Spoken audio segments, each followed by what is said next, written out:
You're 16, on the roof of your mother's house with a wrench, nudging the DirecTV dish back toward the southern sky to save her $99. 20 years later, a man who started on a roof like yours sells a tower portfolio for $1.45 billion. Between those two moments sits a trade of no more than 10,000 workers, once called the most dangerous job in America. The climber, hundreds of feet up, gets paid as little as $40 to do it. Every bar of signal on your phone, all 5, is the work of someone who went up after it. No harness, no training, no rescue, just a ladder, a wrench, and the wind.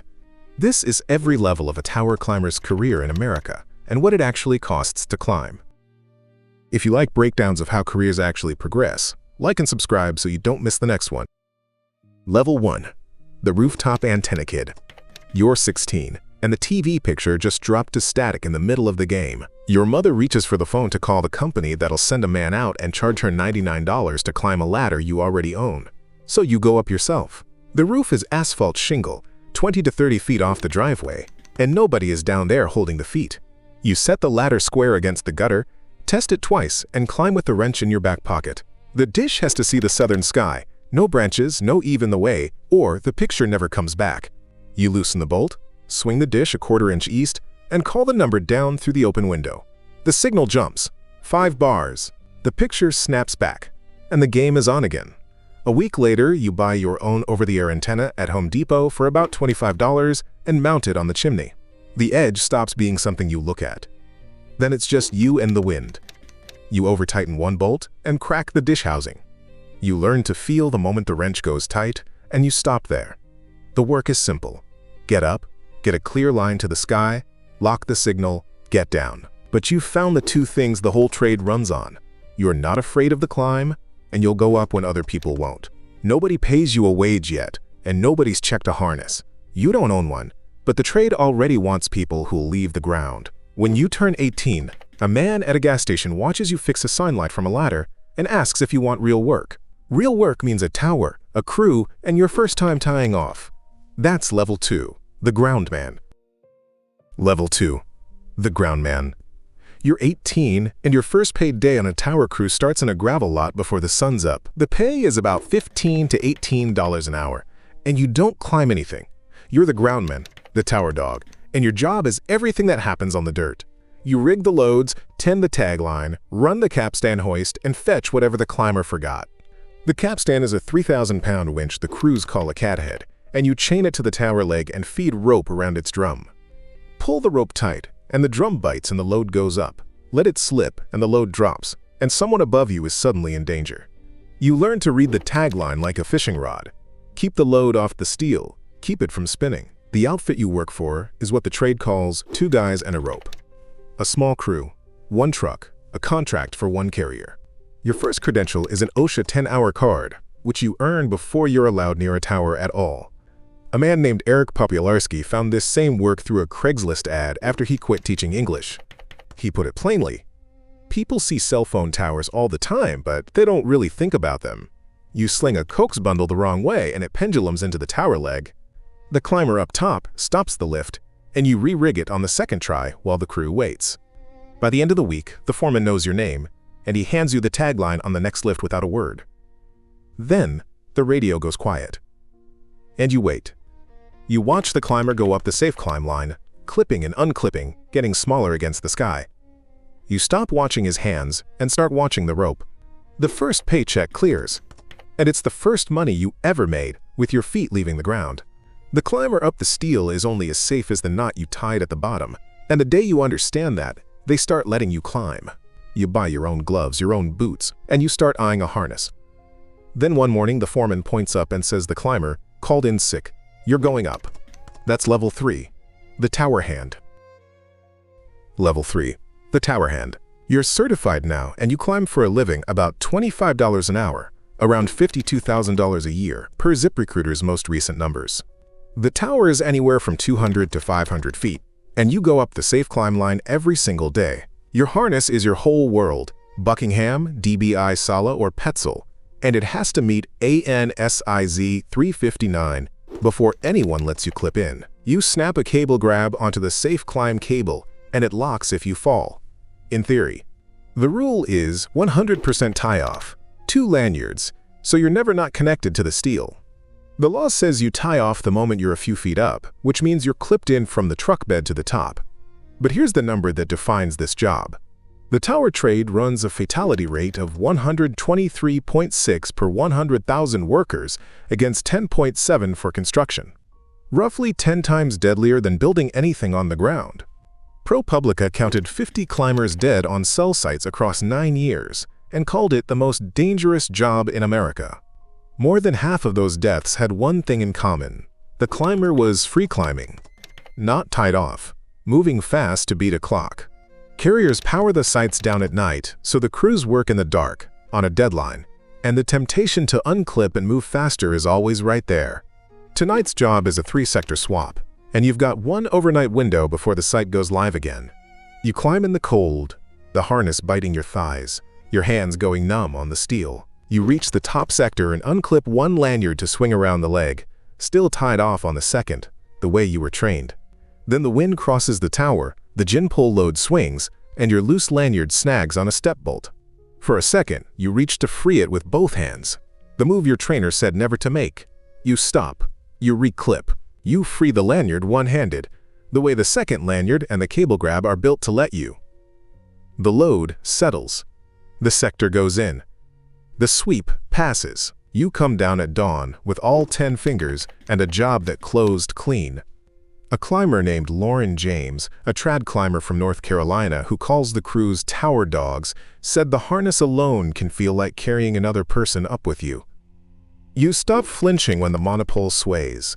The view goes all the way to the horizon. Below you the aviation orange paint, the blinking obstruction light, the long fall line.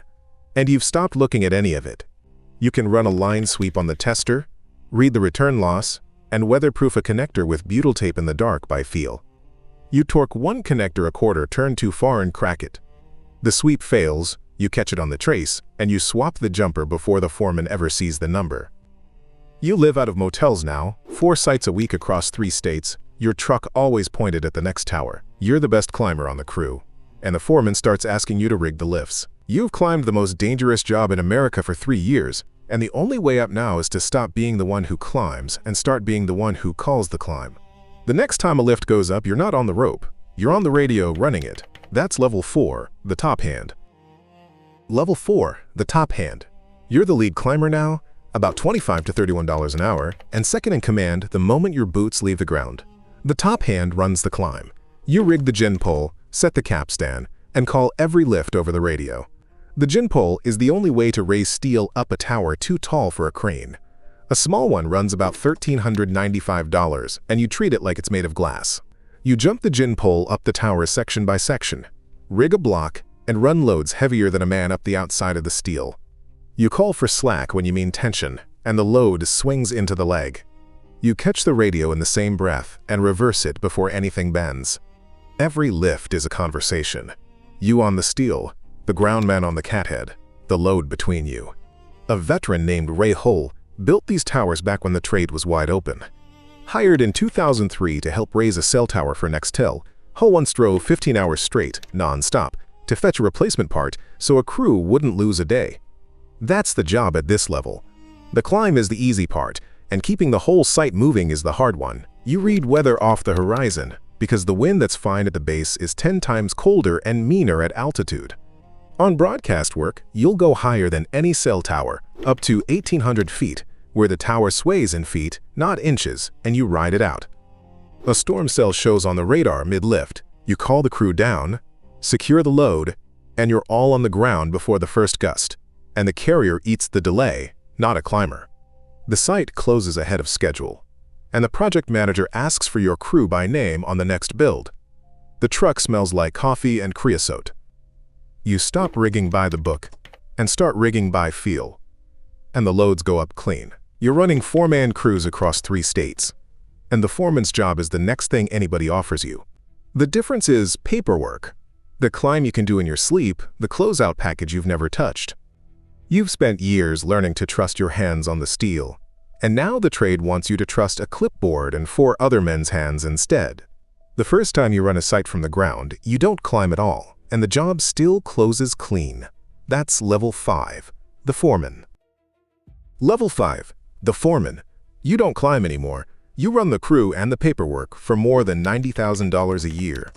A foreman is responsible for up to 100 sites, and every one of them is your name on the line. Your morning starts with the JSA and JHA forms, the safety sheets that say you walked the site and named every hazard before anyone clipped in.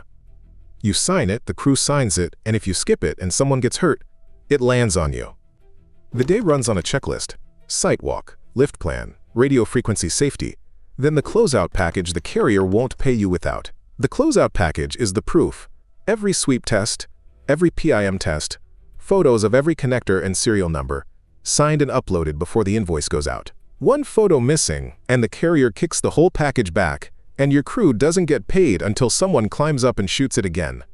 You verify the sweep on the tester and the intermodulation on the analyzer yourself, because a number you sign for is a number you own. The trade you came up in had no rules. Now it has a ladder of its own. The founding papers for the apprenticeship program were signed October 14, 2014. In 2017, the industry launched a real certification path: TTT1 for the technician, TTT2 for the man who supervises them. Todd Schleekway, who runs the National Trade Association, called the day they launched it a historic one for the whole tower industry. You hold the cards now, and you're the one signing off that the men under you hold them too. The project manager stops auditing your packages because yours always close clean. The radio's quiet on a good site. You stop carrying a harness in the truck. A new groundman ties off wrong on his first morning. You catch it on the site walk, fix it in front of the crew, and nobody learns it the hard way. Nobody falls on your watch. You're good at this: the paperwork, the people, the carrier on the phone, and you start to see the whole machine. You start to see the chain. The carrier pays one number, the turf vendor keeps a piece, your company keeps another, and what reaches the climber is almost nothing. You're done being a link in someone else's chain. You price out a truck, a set of gear, and a contract of your own. That's level 6, the crew owner. Level 6, the crew owner. Now you own the trucks, the gear, and the contracts, and you subcontract the climbing to the next man with a rope. Here's the math that runs the whole trade, and almost nobody outside it sees. The carrier pays $187 to install a single radio head.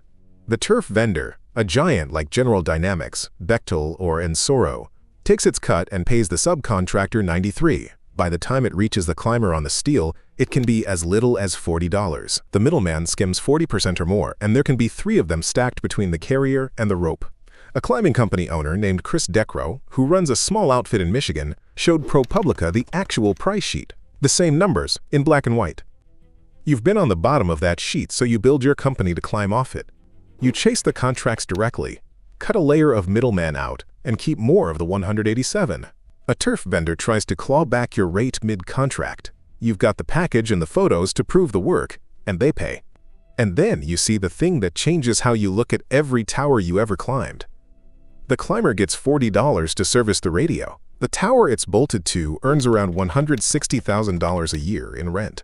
3 or 4 carriers lease space on the same steel, and the structure is worth more standing still than the crew makes climbing it all year. The aviation orange plate at the base, the antenna structure registration number, isn't a safety tag. It's a deed. Your company clears its first year in the black, and you make payroll for 8 climbers without flinching. Every truck comes home at night. You stop bidding the jobs you used to climb. You own the rope now. You spent years going up the steel for a wage, and you only get ahead the day you stop selling your hands and start eyeing the steel itself. The real money was never in climbing the tower. It was in owning it. That's level 7, the tower owner. Level 7, the tower owner. You stop being paid to service the vertical real estate and start owning it. You buy your first tower outright, lease space on it to a carrier, and the rent comes in whether you climb or not. This is the rung almost no climber reaches, but the path is real, and there's a man who walked the whole thing. Craig Snyder began as a 21-year-old tower climber, working his way through college on the steel. He built a company called VIKOR from the ground up, no outside money. Today, it's estimated to run between $25 and $100 million a year. In 2026, the industry's Hall of Fame opens its doors to him. That's the clean version of the climb you're on, rope to real estate. And the ceiling is higher than you'd ever guess from the base of a tower. In 2012, a company called TowerCo sold more than 3,000 towers in a single deal for $1.45 billion. The buyer was SBA Communications, and the scale of what they own is the real picture of this trade. SBA owns or operates more than 17,000 sites in the United States alone. Their leasing business is on track to pull between $2.65 and $2.67 billion in a single year. That's the money the steel makes standing still, the money you started chasing the day you bought your first tower. Your own portfolio is small next to theirs, but the rent clears every month, and you've stopped trading your body for the paycheck. The towers don't need you up them anymore. You start reading lease statements the way you used to read a sweep trace. The rent never sleeps. You hire the climbers now, and you pay them better than $40 because you remember the sheet. You spend half your life learning the climber sees none of what the tower's worth, and the rest making sure your name was on the lease, not just the rope. The view from the top isn't from the steel anymore, it's from the deed. But there's one thing the money never changed.